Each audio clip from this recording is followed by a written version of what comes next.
ọ bụrụ ha na-akwa ọkọ enweghị onye ogbulu were ụgwọ ọgwụ onye onile na ana wee mekwa mmụọ onye osulu ọkụ nwanya anụa wee fụpụ ya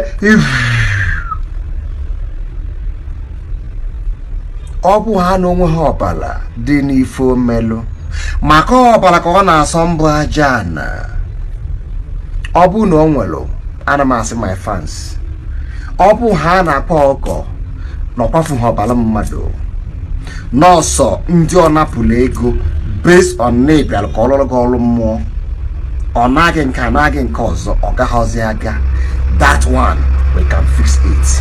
Let me tell you one thing.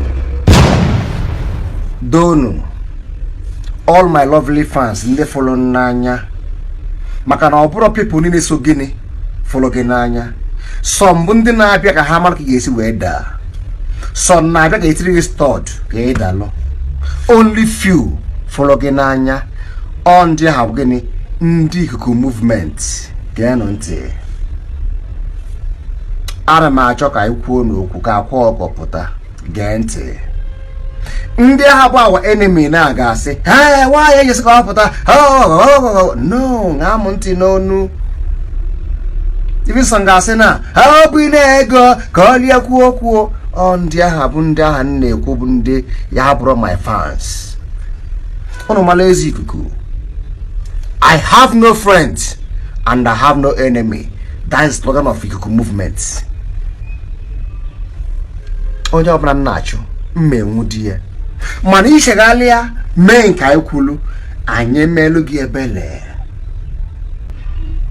ọ bụrụ ha na-akwa ọkọ enweghị onye ogbulu were ụgwọ ọgwụ onye onile na ana wee mekwa mmụọ onye osulu ọkụ nwanya anụa wee fụpụ ya ọ bụ ha na onwe ha ọbala dị n'ife omelụ maka ọbala ka ọ na-asọ mbụ aja na ọ bụ na ọ nwere ana m asị my fans ọ bụ ha na-akpa ọkọ n'ọkwafu ha ọbala mmadụ nọọsọ ndị ọ napụla ego based on na-ebialụ ka ọ lụrụ gị ọrụ mmụọ ọ naghị nke anaghị nke ọzọ ọ gaghọzi aga that one we can fix it. Let me tell you one thing. Eme ife eji wee nwee ezi ikuku nwee ikuku movement na onye ọbụla ji mmadụ ụgwọ ga-akwụ ụgwọ ahụ o ji onye kwete nke anyị kwulu anyị na-ahabụla oyi onye jụ nke anyị kwulu anyị adọ ya aka na akpa amụ. That's why you have to join ikuku movement. I achọ crowd I achọrọ few people mana onye ọbụla anyị chọbalụ anyị ga-enwu di ya. So I'm pleading here, let us support ka akwa ọkọ pụta ka ọ bụrụ na afụrụ n'obulu mmadụ doro ọgba anyị nwa jie gọọmenti jie achọghị m olu echi asị na anyị nwa na-achụ based on no fact. O nwere ndị anyị ji na-akpara amụ bụ ndị anyị ma na ha gbugo mmadụ. My people ndị na-efolo m na my WhatsApp group mad evidence anyị ji n'aka ndị a ga-eme arrest anaghị atụ nga ndị gbugolo mmadụ wee gwọọ ọgwụ anyị afụbere nke akwa na the list mana anyị ka na-afụgodo na o nwere ndị ọrụ ọ gaghị aga nke a mee ọ napụ onye nke ego rụọ ọrụ ya ọrụ. Let us be punctual. Onye gara be dibịa ịgwọ ọgwụ is 50-50. Neither it works or it cannot work. A massive government need to work wherever Oga you go pay me my money. Oga, even you Ibonyuhi. Even you're a criminal. Because gonna Kefijeli Mebanwa.